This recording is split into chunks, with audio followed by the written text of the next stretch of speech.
So today we'll be getting into some big stories with Jeff Hardy, Riddle, John Cena, and much more. Let's start things off with this new story from Jeff Hardy. It was just a few weeks ago when Jeff Hardy went viral for his Raw appearance, but it wasn't for a good reason. He went viral for being seen chasing after the WWE 24/7 title. And as WWE fans are well aware, a legend like Jeff Hardy chasing after a comedic lower card title just came off as strange and disrespectful to Hardy and his legacy in WWE. Like we mentioned a few weeks ago, there's a reason why guys like Drew McIntyre, Randy Orton, Roman Reigns, and others of that stature don't chase after that title.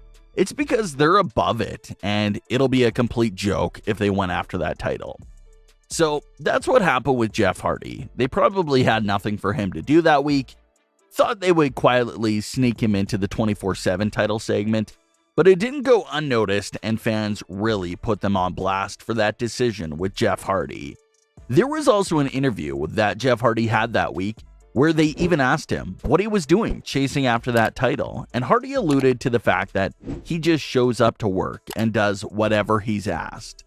But since that viral outrage from the fans, Hardy's usage has definitely improved drastically. He had a US title match with Damian Priest and then had a big match with Sheamus the following week. Well, Jeff Hardy is back in the headlines this week for basically confirming the inevitable return of his alter ego, Willow. Hardy recently spoke with Culture State and had this to say when the topic of Willow was brought up.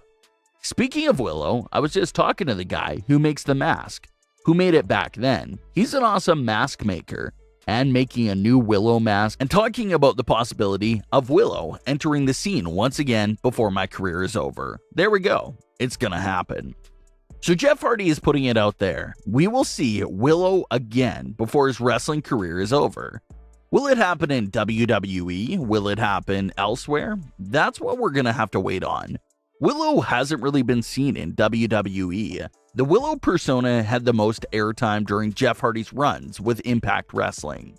That's where Jeff was really given the time and freedom to dive into that persona and really explore into it. And it truly was out there. It was something different and something completely incomparable to ordinary Jeff Hardy. Jeff Hardy even talked about a pitch he had a few years ago where he wanted to introduce Willow to WWE by feuding with The Fiend, Bray Wyatt. Hardy really wanted to do a cinematic match with Bray Wyatt to properly introduce that persona and potentially have Willow join The Fiend. And that would have been very interesting to see play out because Willow sort of fits that Firefly Funhouse sort of persona. He would have fit right in with Bray Wyatt and Alexa Bliss, but unfortunately, that never happened. But on the bright side, whether it's in WWE or not, we will see the Willow appear one last time before the end of Jeff Hardy's career. Riddle had first gone viral a few weeks back for completely ripping Roman Reigns apart during an interview with Bleacher Report. Riddle said that Roman wasn't really who he claimed to be and said this: "No disrespect to Roman, he seems like a swell fella. But at the same time, it's like when people say they're a good parent. You know what? If you were a good parent, your kids would be telling you you are a good parent." When he's saying, "Acknowledge me," or "I move the needle," no you don't. "You're related to The Rock," shut up, I'm not impressed. I can beat you up in a real fight, so shut your mouth.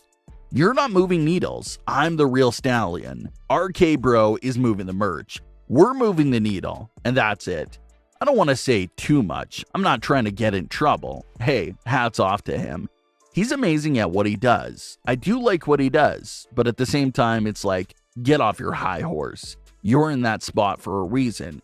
You're not a bro. You're second generation. I'm first generation. Those comments from Riddle were followed up by several reports claiming that Riddle had some heat on up for those remarks about WWE's biggest star. Well, several weeks later, Riddle was asked about the situation in a new interview with International Business Times and backtracked everything he had to say in that Bleacher Report interview.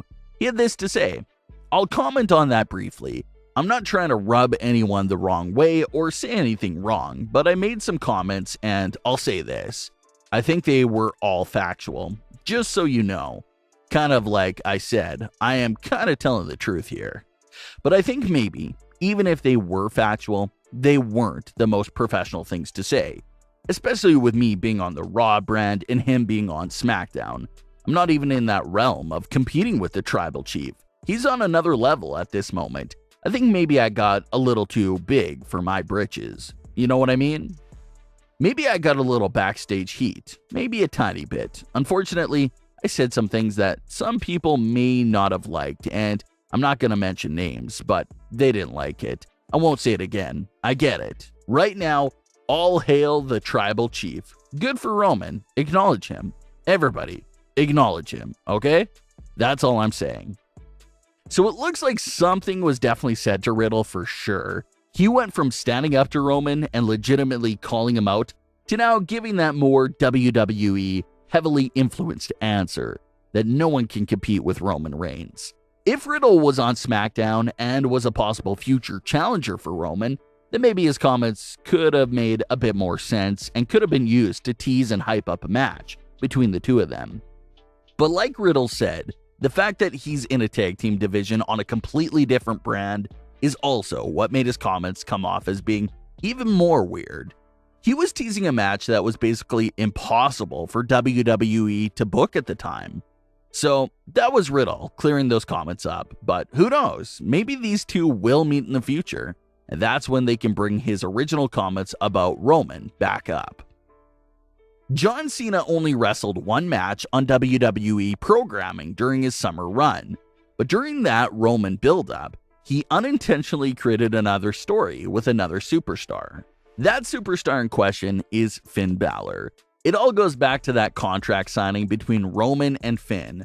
Roman turned Cena's request down, but accepted Finn Balor's request for SummerSlam. That led us to the bizarre contract signing where Corbin and Cena got involved, which ended up with Cena signing the SummerSlam contract and stealing what was going to be Finn's match. Well, Finn hasn't forgotten about that situation. He had this to say during an interview with The Mirror. "I can't think of a better place to face John Cena than at WrestleMania.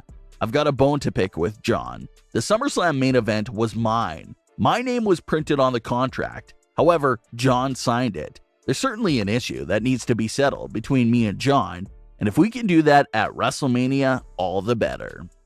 So it's nice to see that Finn hasn't forgotten about that moment because it was a big deal and quite the dirty move from a babyface legend like John Cena. It was a weird move for Cena to basically say, "Forget the younger talent, I'm taking this contract and signing my name on it." A very dirty and almost heelish move for sure.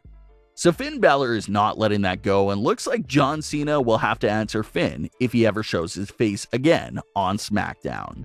But what are your thoughts on today's stories? Leave your comments, don't forget to subscribe with all notifications on, and leave a like if you enjoyed. Thanks for watching, guys.